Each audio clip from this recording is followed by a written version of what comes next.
आज देखते हैं आपका अगला चैप्टर इकाई 8 कोण एंगल एंगल्स। ठीक है, ये क्या होता है, इसमें क्या क्या पढ़ना है, कोण की अवधारणा, कोण की माप, कोण के प्रकार, पटरी के साथ साथ 60 डिग्री और 120 डिग्री के कोण बनाना।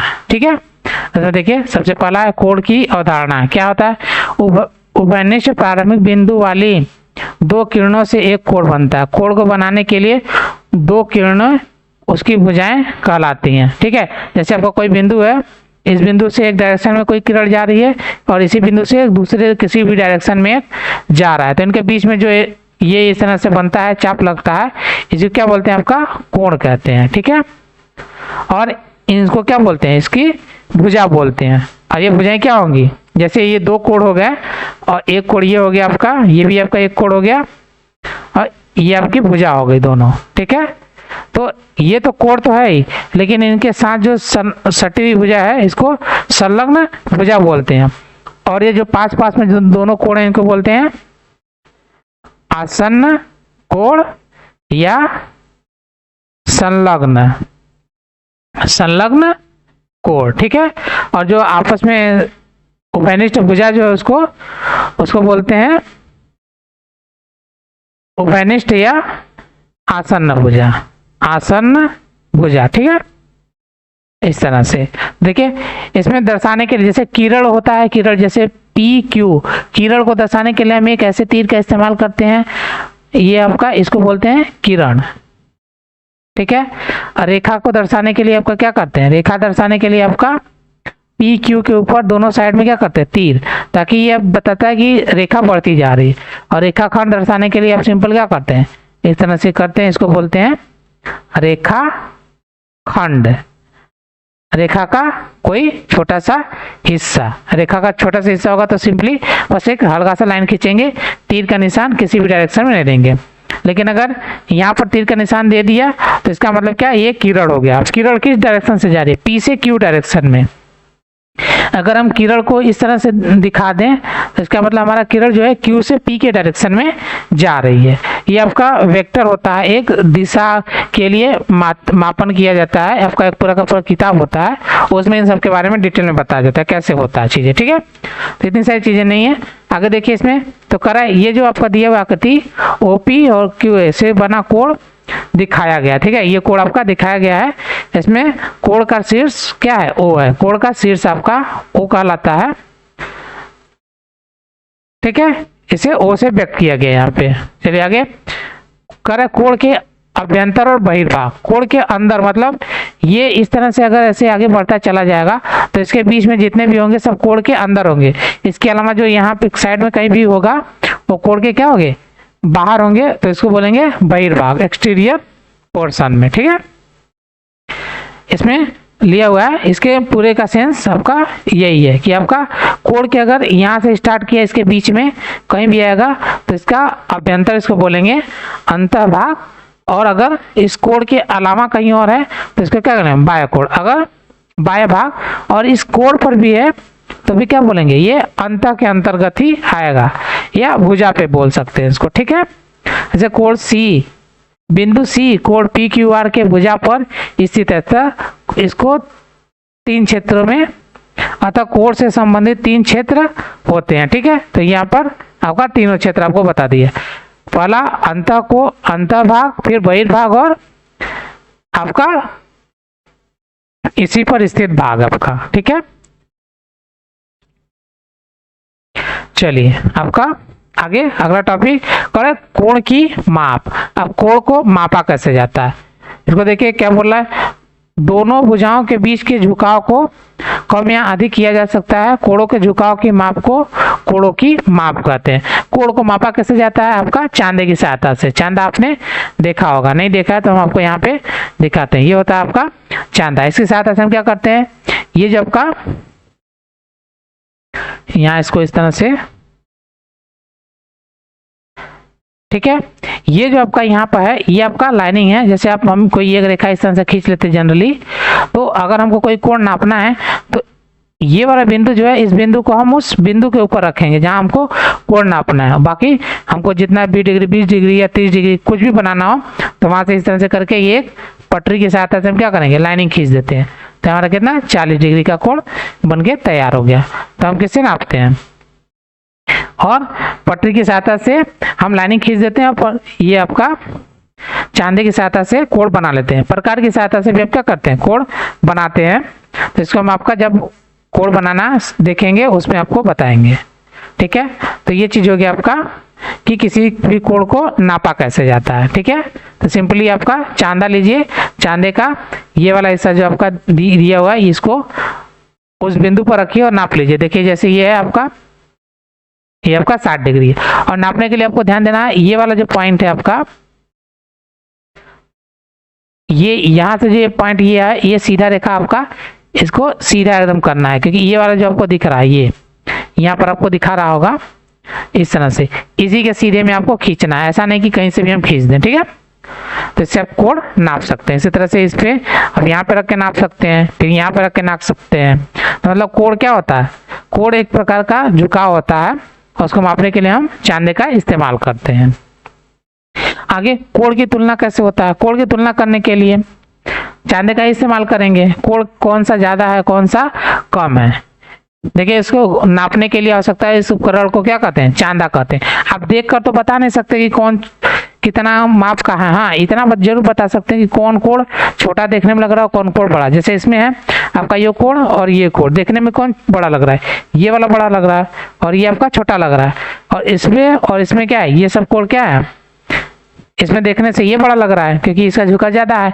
लेकिन अगर इस तरह से आपका कोण बना दिया जाए और इसमें पूछा जाए कि इसमें कौन सा कोण बड़ा है या छोटा है, तो आप इसमें नहीं बता पाएंगे। तो उस केस के लिए हम क्या करते हैं, चांदे का इस्तेमाल करना पड़ेगा, ठीक है। ये चांदे का इस्तेमाल आप करेंगे, फिर इसको नापेंगे तो आपको पता चलेगा कि कौन सा कोण आपका छोटा है या कौन सा कोण आपका बड़ा है। तो आपका इससे हमने नापा तो ये वाला कोण आपको क्या मिला, बड़ा मिला है, ठीक है। जो आपको दिखाएंगे, देखिए यहाँ पे ये इस तरह से आ रहा है 120 के आसपास, 20 पर आया मतलब 60 डिग्री पर, लेकिन इसको नापेंगे तो कितना आ रहा है, ये आपको 50 डिग्री पर आ रहा है, ठीक है।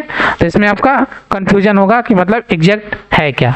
तो आप देख कर क्या आ सकता है, कुछ हैं जो कोण को आप देख के बता सकते हैं, लेकिन कुछ कोण होते हैं जिनको आप देख कर भी पहचान नहीं सकते कि इसका एक्चुअल मान कितना आ रहा है, ठीक है।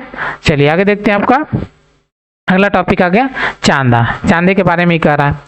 चांदा क्या है, एक अर्धवृत्ताकार उपकरण जिसकी सहायता से कोण को मापते हैं। इसके किनारे पर 180 खाने होते हैं, ठीक है। देखिए 180 खाने हैं इसमें, इसको आपको जूम करके दिखाते हैं, ठीक है। इस तरह से देखिए टोटल ये जो खाने हैं आपके, यहाँ से 1 2 3 ऐसे करके यहाँ पे हो गया आपका 5 खाना हो गया। इसी तरह ये 10 हो गया, फिर ये 15, ये 20, इस तरह से देखिए यहाँ पे आपको ज्यादा क्लियर दिख रहा है, ठीक है। इस तरह से पूरा इतना खाने करके कितना है टोटल 170, 71, 72, 73, 74, 75, 76, 77, 78, 69 और 79 और ये 80। तो 180 खाने टोटल हो गए। यहाँ से इसको काउंट करते हैं तो ठीक है। आप अपने चांदे में आपको मिला, उसमें भी आप देख सकते हैं, तो 180 खाने आपको मिल जाएंगे, ठीक है। इसके मध्य भाग में आपका क्या है, हमने आपको बताया ही, मध्य भाग में ये आपका बिंदु है। इसी बिंदु के साथ हम क्या करते हैं, बिंदु पर रखेंगे इसको और इस रेखा के एकदम ऊपर ही रख के नापते हैं, ठीक है। दायां इसको बोलते हैं आपका वामावर्त, और ये घड़ी की दिशा में जब जाएगा तो बोलते हैं दक्षिणावर्त, ठीक है। तो दोनों साइड में 180 अंश और 180 अंश आपका बना होता है, तो आप दोनों साइड से नाप सकते हैं। इधर से अगर आप चांदे को यहाँ रखेंगे और इधर का कोण नापना है तो नीचे से, और अगर इस डायरेक्शन के लिए कोण आपको नापना है तो ऊपर के डायरेक्शन से अपना नापना स्टार्ट करते हैं, ठीक है। चलिए आगे देखिए कोणों का मापन। कोणों का मापन तो हमने बता दिया कि कैसे मापते हैं इसका, ठीक है। आगे कोणों के माप का मात्रक, कोणों के माप का मात्रक क्या होता है, अंश होता है, ठीक है, अंश। और इसमें देखिए सबसे पहला होता है आपका ऋजु कोण। ऋजु कोण मतलब एक सीधी रेखा, इसको बोलते हैं, इसके बीच में बनता है 180 अंश। एक सीधी रेखा होती है, इसको बोलते हैं ऋजु कोण। शून्य कोण एक बिंदी, ठीक है, और इस बिंदी को आगे पीछे कुछ नहीं करेंगे, इसको बोलते हैं शून्य कोण। यदि कोई किरण अपने प्रारंभिक बिंदु से प्रति एक बार पूरा घुमाने के बाद अपनी प्रारंभिक स्थिति में संपाती हो जाए तो इस प्रकार बने कोण को संपूर्ण कोण कहते हैं। शून्य कोण का मतलब आपका बिंदी, कंप्लीट एंगल मतलब संपूर्ण कोण मतलब कितना होता है 360 डिग्री। जैसे ये हो गया बिंदु आपका। अब क्या करें, इसी के चारों तरफ घूम के वापस से इसी बिंदु पर वापस आ जाए तो आपका 360 डिग्री हो गया। और ये बिंदु जब हो गया तो ये आपका 0 डिग्री हो गया, क्योंकि इसमें आपका कोई झुकाव तो है नहीं। जब कोई झुकाव ही नहीं है तो इसमें क्या होगा, 0 डिग्री हो जाएगा। ठीक है, इसमें इस वाले को उल्टा हो गया है, इसको यहाँ करना था और इस वाले को यहाँ लिखना था। ठीक है, अब देखिए यदि किरण को घुमाए बिना किसी प्रारंभ बिंदु अंतिम बिंदु परिस्थितियां संपाती हो तो इस प्रकार बने कोण को शून्य कोण, 0 एंगल कहते हैं। ठीक है, ये वाला। चलिए आगे, तो आपके कितने कोण हो गए, ऋजु कोण, संपूर्ण कोण और शून्य कोण, 3 कोण हो गए। अगला कोण देखिए न्यून कोण। न्यून कोण क्या होता है, 90 डिग्री से आपका जो भी कोण हो कम हो वो आपका न्यून कोण कहलाता है, एक्यूट एंगल। ठीक है, जो कोण शून्य कोण से बड़ा हो, मतलब शून्य कोण से आपका बड़ा हो लेकिन 90 डिग्री से छोटा हो, आपका न्यून कोण कहलाता है। अधिक कोण क्या होता है, 90 अंश से बड़ा होना चाहिए लेकिन 180 अंश से आपका छोटा होना चाहिए, तो ये आपका कहलाएगा क्या, अधिक कोण। ठीक है, अधिक कोण कहलाएगा। यहाँ पे देखिए दिया हुआ है, इसको ऑब्टूज एंगल बोलते हैं। 180 अंश से छोटा होना चाहिए लेकिन 90 अंश से आपका क्या होना चाहिए, बड़ा। तो 90 अंश से क्या बड़ा, 180 अंश से आपका छोटा होगा तो आपका अधिक कोण कहलाता है। जैसे यहाँ पर है आपका कितना, ये देखिए कुछ है तो ये आपका 90 अंश होता तो एक सीधे सीधे लाइनिंग होता है, ये आपका 90 अंश, लेकिन ये भी इससे भी क्या ज़्यादा झुकाव पर है तो 90 से ज़्यादा है। 180 अंश होता तो एक सीधा लाइन होता है, ये इस तरह से। ठीक है, अगला देखिए बृहत कोण। बृहत कोण क्या होता है आपका 360 डिग्री से कम, 180 अंश से बड़ा। 360 डिग्री से क्या होता है, छोटा होता है लेकिन 180 अंश से बड़ा होता है आपका। 180 अंश से बड़ा होता है, इसको बोलते हैं बृहद कोण, रिफ्लेक्स एंगल, रिफ्लेक्स एंगल। ठीक है, इसका एक और नाम है, रिफ्लेक्स एंगल को पुनर् करके एक और नाम दिया हुआ है। ठीक है, तो ये भी ऐसा नाम आता है, पुनर् करके आगे कुछ है, याद नहीं आ रहा अभी। चलिए आगे देखिए, तो पुनर् करके भी एक कुछ करके आता है, आगे कोण आता है। ठीक है, इस तरह से आता है तो भी आपका बृहद कोण के अंतर्गत ही आता है। आपका देखिए जैसे ये है, सीधा लाइन होता है तो 180 अंश होता है, 180 अंश, लेकिन 180 अंश से भी ज्यादा है, इसको बोलते हैं बृहद कोण। अगला देखिए कोण युग्म। कोण युग्म का मतलब होता है क्या, जोड़ा। तो जो कोण जोड़े में होते हैं, जैसे दोनों कोण आपस में जोड़ में होते हैं, ये सब क्या है, कोण युग्म है। सभी सभी क्या है, आपस में कोण युग्म है। ये इसके कोण युग्म, ये इसके कोण युग्म हो गया। ठीक है, इसी तरह ये हो गया तो, और ये आपस में हो गया इस तरह से। तो ये इसके साथ में, प्रत्येक कोण में कोणों के एक उभयनिष्ठ शीर्ष होते हैं। ठीक है, सबके शीर्ष क्या होंगे, उभयनिष्ठ होंगे। जैसे आपका ए, बी, सी और डी मान लिया तो इसमें उभयनिष्ठ शीर्ष क्या हो गया, शीर्ष बी आपका क्या हो जाएगा, उभयनिष्ठ होगा। अब कोण अलग अलग हो सकते हैं, जैसे कोण ए बी सी हो गया, ये वाला हिस्सा हो गया। लेकिन अगला कोण अगर हमको ये वाला लेना हो तो क्या करें, कोण सी बी डी। ये भी देखिए, ये भी बी आ रहा है, ये भी बी आ रहा है, इसका मतलब ये शीर्ष है आपका, ये आपका उसमें उभयनिष्ठ आ रहा है। इसमें विभिन्न प्रकार के कोणों के जोड़े कोण युग्म कहलाते हैं। तो कोणों के जो जोड़े होते हैं उनको कोण युग्म बोलते हैं। अगला देखिए आसन्न कोण। आसन्न कोण का मतलब जो साथ में लगा हुआ हो। तो इसमें भी सेम चीज है, उभयनिष्ठ शीर्ष हो और उसकी उभयनिष्ठ भुजा के विपरीत भुजाएं स्थित हो। आसन्न कोण या संलग्न कोण, एडजेसेंट एंगल कहलाते हैं। तो जो आपका कोण युग्म है वही क्या होता है, सेम चीज होता है, आसन्न कोण भी होता है। ठीक है, बस इसमें एक अलग नाम दिया कि कोण युग्म कौन कौन से होते हैं। यहाँ आसन्न कोण, यहाँ पे इन दोनों को इस तरह से बताया गया। तो इसमें क्या है, शीर्ष इसमें भी उभयनिष्ठ होता है और भुजा भी क्या होती है, एक भुजा इसमें उभयनिष्ठ होती है। जैसे आपका इसमें है, ये वाली भुजा देखिए दोनों में आया है। यहाँ पे देखिए बी सी, जो आपका बी सी है, ये आपका बी सी, ये आपका सी बी, ये भुजा क्या समान आई है लेकिन नाम में थोड़ा सा आगे पीछे है। यहाँ सी बी है, यहाँ आपका आपका BC है, यहाँ आपका CB है, ठीक है। ऐसे भी लिख सकते थे इस तरह से घुमा के, ऐसे इसी को लिख के लिख सकते DBC, तो आपका सेम आ जाता है, ठीक है। तो इस तरह से ये वाला भी आपका एक भुजा भी क्या होता है, एक समान आता है। तो आसन्न कोण और कोण युग्म, गुण क्या होता है, लगभग गुण, ये जो आपका गुण होता है वो सेम ही होता है, ठीक है, इसमें कोई डिफरेंस नहीं है। चलिए आगे, आपका रैखिक युग्म। रैखिक युग्म का मतलब दो कोणों का योग, जो सम्मुख ये आसन्न कोण है उनका कोणों का युग्म कितना 180 अंश होता है, या कोणों का युग्म दो समकोण के बराबर होता है, उसको बोलते हैं लीनियर पेयर, रैखिक युग्म। ये 60 डिग्री होगा तो ये आपका 120 डिग्री हो जाएगा, कुछ इस तरह से, ठीक है। चलिए, इसमें ज्यादा कुछ नहीं, उभयनिष्ठ तो को होता ही है, मतलब कोण युग्म तो होता ही है, कोण युग्म और क्या होता है, आसन्न कोण होते हैं, आसन्न कोण भी होता है, ठीक है। इन दोनों के गुण में क्या हो, डिफरेंस बहुत ज्यादा नहीं है, सेम है सब। जहां जरूरत होती है कोण युग्म लिखते हैं, जहां जरूरत होती है आसन्न कोण लिखते हैं, और जहां जरूरत पड़ेगी रैखिक युग्म भी लिखेंगे। देखिए रैखिक युग्म के लिए कंडीशन है आपका दो समकोण के बराबर, मतलब 180 अंश के बराबर हो जाता है इन दोनों का योग। अगला देखिए शीर्षाभिमुख कोण। शीर्षाभिमुख कोण क्या होता है, जब दो तिर्यक रेखाएं एक दूसरे को किसी बिंदु पर काटती हैं तो उनके जो आगे पीछे के जो कोण होते हैं, मतलब शीर्ष के अभिमुख होते हैं, मतलब शीर्ष के विपरीत दिशा में। जैसे ये हो गया, इसके पीछे जैसे आपका कोण एक के पीछे कोण 3 दिया हुआ है तो इसके अभिमुख हो गया, मतलब पीछे की ओर, तो ये दोनों आपस में बराबर होते हैं, मतलब एक कोण 1 बराबर कोण 3, कुछ इस तरह से, कोण 2 बराबर कोण 4, इस तरह से, ठीक है। इसको बोलते हैं आपका शीर्षाभिमुख कोण, वर्टिकल अपोजिट एंगल।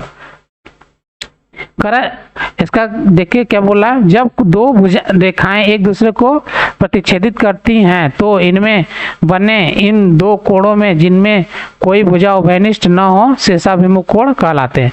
तो इसमें देखिए कोई भुजा क्या उभयनिष्ठ नहीं है, जैसे आपका ये वाला देख लीजिए। अच्छा, हम आपका कोण 4 की बात कर रहे हैं, कोण 4 हो गया, ये कोण 4 कोण 2 के बराबर होगा, इसमें कोई भी भुजा आपकी क्या है उभयनिष्ठ नहीं है, तो ये दोनों आपस में क्या आ गए शीर्षाभिमुख कोण। इसी तरह से ये वाला कोण आप ले लेंगे तो ये वाला कोण हो जाएगा, ठीक है, ये चीज कह रहा है। चलिए आगे, शीर्षाभिमुख कोण हो गया। आगे आपका कोटि पूरक। कोटि का मतलब होता है कोटि कोटि नमन, मतलब 90 डिग्री, तो मतलब दो कोणों का योग कितना हो जाए 90 डिग्री हो जाता है, तो आपका पूरक कोण कहलाता है। या फिर ऐसे कह सकते हैं, कोई कोण जैसे 30 डिग्री का है तो इसका पूरक 30 डिग्री का पूरक कोण, 30 डिग्री का पूरक कोण कितना हो जाएगा 90 माइनस 60 डिग्री बराबर, ये 90 माइनस 30 डिग्री बराबर 60 डिग्री, तो इसका मतलब 30 डिग्री का पूरक कोण कितना हो गया 60 डिग्री, तो मतलब दोनों कोणों का योगफल कितना होना चाहिए 90 डिग्री होना चाहिए, तो आपका वो कहलाएगा कोटि पूरक कोण, ठीक है। इसी में बहुत सारे आएंगे, अब अलग अलग जितना भी आ जाए, 30 डिग्री हो सकता है, 15 हो सकता है, या 80 भी हो सकता है, कुछ भी आएगा तो आपको सिंपल जो कॉम्प्लीमेंट्री एंगल कहलाता है वो। चलिए आगे, आपका संपूर्ण कोण। संपूर्ण कोण में जो 90 था, 90 की जगह कितना आ जाएगा 180, मतलब दोनों कोण सम, मतलब समान, पूरक मतलब 90 डिग्री, मतलब 90 डिग्री के समान, तो मतलब दोनों कोणों को जोड़ने पर कितना आ जाए 180 अंश मिल जाए तो हमारा समपूरक कोण बनेगा। इसमें भी सेम चीज है, जैसे 120 डिग्री का समपूरक कोण कितना हो जाएगा, समपूरक कोण कितना हो जाएगा आपका 180 अंश माइनस 120 डिग्री बराबर 60 डिग्री, तो जो आपका ये 60 डिग्री आया, ये 60 डिग्री आया, ये 120 डिग्री का समपूरक कोण है। इसी तरह से इसमें है, तो मतलब दोनों को अलग अलग आप बना सकते हैं, एक आपका ये 60 डिग्री का हो जाएगा और दूसरा आपका कितना हो जाएगा 120 डिग्री का हो जाएगा, ठीक है, ये चीज है। चलिए आगे, आगे दिया आपका विभिन्न कोणों के माप की रचना करना। जैसे आपको 60 डिग्री के कोण की रचना करना कैसे, पटरी और प्रकार की सहायता से, प्रकार की सहायता से आपको इसको बनाना है। तो देखिए कैसे बनाया जाता है इसको, ठीक है, सिंपल बस आपको बनाना है, रचना करना है, सब तो लिखना है नहीं। तो आपको बस कैसे बनाया जाएगा वो चीज़ें हम आपको बता रहे हैं। देखिए इसमें सबसे पहले क्या लेंगे, पटरी बोला तो सबसे पहले आपको पटरी लेना पड़ेगा, इसको बोलते हैं रूरल। और उसके बाद क्या, प्रकार लेना पड़ेगा। और नापने के लिए हम चांदी का भी इस्तेमाल कर लेंगे ताकि हमने जो बनाया वो सही आया या फिर नहीं, चेक करने के लिए। ठीक है, तो इसको चांदी को भी साइड में रखते हैं, इसकी ज़रूरत है नहीं, हमको जो ज़रूरत है वो चीज़ हम ले लिए यहाँ पे। देखिए यहाँ पे सबसे पहले क्या करेंगे, एक लाइन खींचेंगे, यहाँ से कोई सा भी एक लाइन खींच लीजिए इस तरह से। ठीक है, इस पर कोई एक बिंदु अपने मन से मान लीजिए, मान लीजिए हम यहाँ पे एक बिंदु इस तरह से मान लिए। अब इसी के चारों तरफ हमको क्या करना है, 60 डिग्री का कोण बनाना है, इस मतलब इस बिंदु पर, मतलब यहाँ पे बिंदु मान लीजिए बिंदु P हो गया, बिंदु P पर हमको 60 डिग्री का कोण बनाना है। कैसे बनाएंगे देखिए, तो कोई भी आप मान लीजिए P Q हो गया, P Q कोई रेखाखंड हो गई, और इस पर हमको 60 डिग्री का कोण बनाना है, 60 डिग्री का कोण बनाना है। तो सबसे पहले आप यहाँ लाइन खींच लिए, उसके बाद आपका जो सुई है प्रकार का उसको कहाँ रखेंगे, कोई बिंदु जो आप मान लिए हैं वहां पे रखेंगे। उसके बाद ठीक है, इसको लेकर एक पूरा का पूरा चाप लगाएंगे, कहाँ तक, इस तरह से लेंगे और पूरा चाप आप लगा देंगे, ये इस तरह से। कोई आप चाहे तो इसको पूरा का पूरा भी लगा सकते हैं। ठीक है, अब प्रकार को हिलाना डुलाना नहीं है, बस उठाकर इसको यहाँ से यहाँ लाएंगे, ये वाला जो आपका बिंदु है, ठीक है, ये वाला जो आपका बिंदु दिख रहा है, इस बिंदु के ऊपर रखेंगे और चाप लगा लेंगे। इसको थोड़ा सा यहाँ से उठाएंगे इस तरह से, और ये हम एक चाप इस तरह से लगा देंगे। ये जो पहला चाप आपका लगेगा कितने डिग्री का लगेगा, 60 डिग्री का। इसको यहाँ से हम मिला देते हैं। ठीक है, आप पटरी ले लीजिएगा, मिला लीजिएगा, हमारा लाइन तो सीधा ही जाएगा। ठीक है, ये हो गया आपका कितना, ये हो गया आपका 60 डिग्री का, 60 डिग्री। ठीक है, इसी तरह से अगर आगे भी बढ़ाना है इसको तो क्या करेंगे, इसको उठाइए और यहाँ पर रखिए एक चाप, और इसी के साथ ऐसे आप क्या करेंगे, लगा सकते हैं। ठीक है,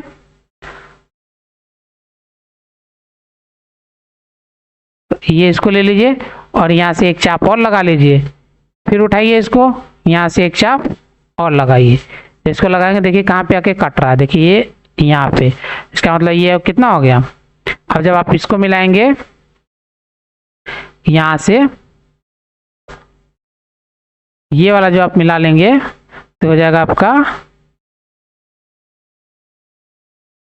कितना हो गया, 120 डिग्री। इसी को बोलते हैं कितना, ये हो गया आपका 120 डिग्री, ये हो गया आपका 60 डिग्री। अब देखिए आपको 120 डिग्री कोण भी बनाने के लिए बोला था, 120 डिग्री के कोण की रचना करना कैसे करेंगे, तो दोनों काम एक ही में हो गया। मतलब आप अगर प्रकार से एक चाप लगाए हैं तो इस चाप को जो है जैसे है वैसे ही इस चाप को रहने देना है। ठीक है, इसको हिलाना डुलाना नहीं, अगर इसको आप छोटा बड़ा करेंगे तो हमारा मान आपका गलत आएगा।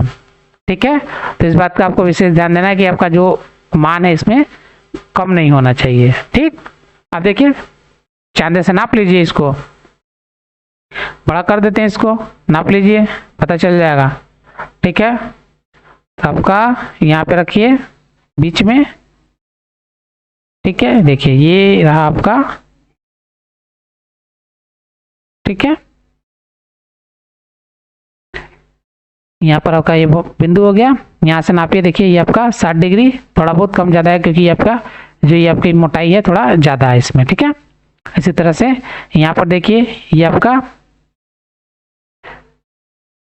यहाँ पर 120 डिग्री आना चाहिए था, लेकिन थोड़ा सा कम आया। क्यों, क्योंकि देखिए ये वाला जो लाइन है यहाँ पर इसमें डिफरेंस आ गया। ठीक है, लेकिन अगर इसको छोटा करके देखेंगे तो आपको पता भी नहीं चलेगा। देखिए, ठीक है, लगभग सेम आएगा। ठीक है,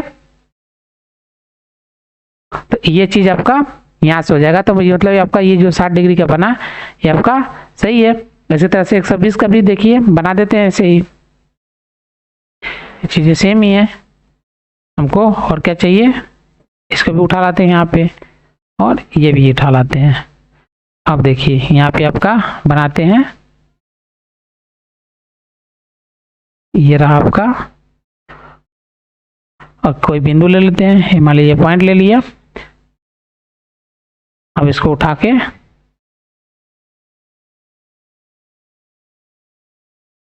इसको उठाइए और यहाँ से उठा के रख दीजिए। थोड़ा इसको बड़ा कर लेते हैं, ठीक है, ताकि एक्यूरेट बने, ज़्यादा से ज़्यादा सही आए। ठीक, इस तरह से ये हो गया। अब इसको हम बड़ा कर लेते हैं, देखिए जितना हो सकता है कर लेते हैं, ठीक है। इसको घुमा दीजिए इस तरह से। अब एक चाप लगा दीजिए, ऐसे हो गया। अब इसको हिलाएंगे डुलाएंगे नहीं, बल्कि यहाँ पे रखिए और एक चाप और लगाइए। कहाँ पे? ये यहाँ से। तो ये आपका ये एक चाप हो गया। फिर अगला घुमाइए, यहाँ से उठा के इसको यहाँ रखिए, ये रहा। इसको घुमा के यहाँ से एक चाप और लगा लीजिए, ठीक है। अब देखिए ये जो आपका आया, इसको आप मिला दीजिए सिंपली। तो ये आपका जो आया, ये आपका यहाँ से इसको मिला दीजिए। उसी तरह से ये वाला जो चाप कटा है, इसको आप मिला दीजिए इस तरह से, ठीक है। तो ये हो गया आपका कंप्लीट। अब देखिए आपको 120 डिग्री बोला, ये आपका कितना आना चाहिए? 120 डिग्री, ठीक है। ये पॉइंट आपका ध्यान देना पड़ेगा, यहाँ पे जो आपका ये जो बिंदु बना है यहाँ पे, ठीक है, इसी के बीच में आपको रखना है। ये देखिए थोड़ा सा आगे पीछे है, तो उसकी वजह से थोड़ा सा डिफरेंस आएगा। अब उसको उठा लेते हैं आपके चांदे को, ठीक है। इसको थोड़ा छोटा कर लेते हैं, कभी जूम करेंगे।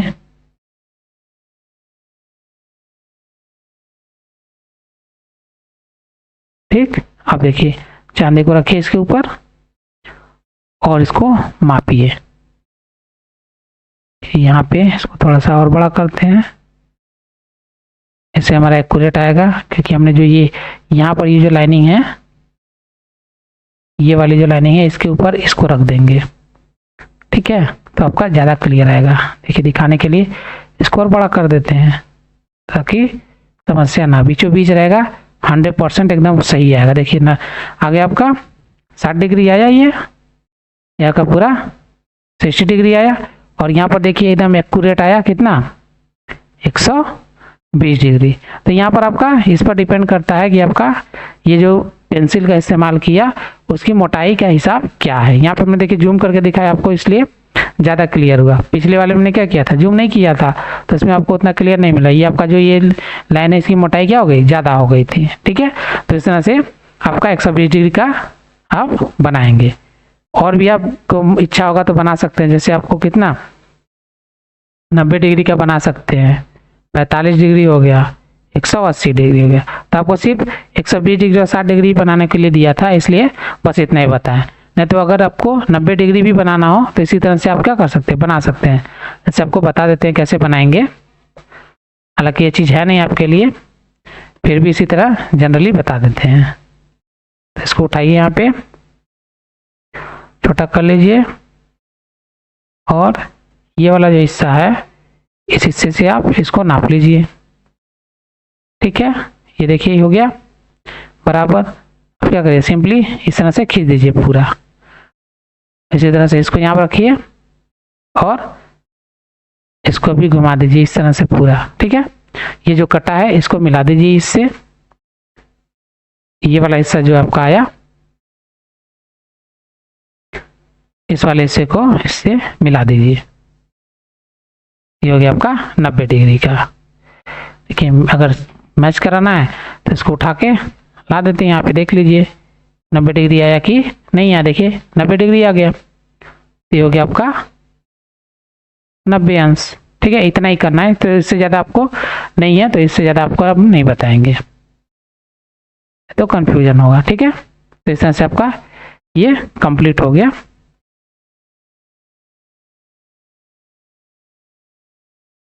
चलिए अब बढ़ते हैं आगे। आपका दक्षता अभ्यास है। दक्षता अभ्यास को देखेंगे, आपका सीरीज बना के पूरा वीडियो अपलोड करेंगे। तो मिलते हैं आपका नेक्स्ट वीडियो में, तब तक के लिए धन्यवाद। हमारे चैनल पर वीडियो देखने के लिए धन्यवाद। ऐसे ही और वीडियो देखने के लिए प्लीज हमारे चैनल को लाइक, सब्सक्राइब करें और बेल आइकन को प्रेस करें, जिससे हमारी हर वीडियो की नोटिफिकेशन आप तक पहुंचे। वीडियो को अपने दोस्तों को भी शेयर करें। धन्यवाद।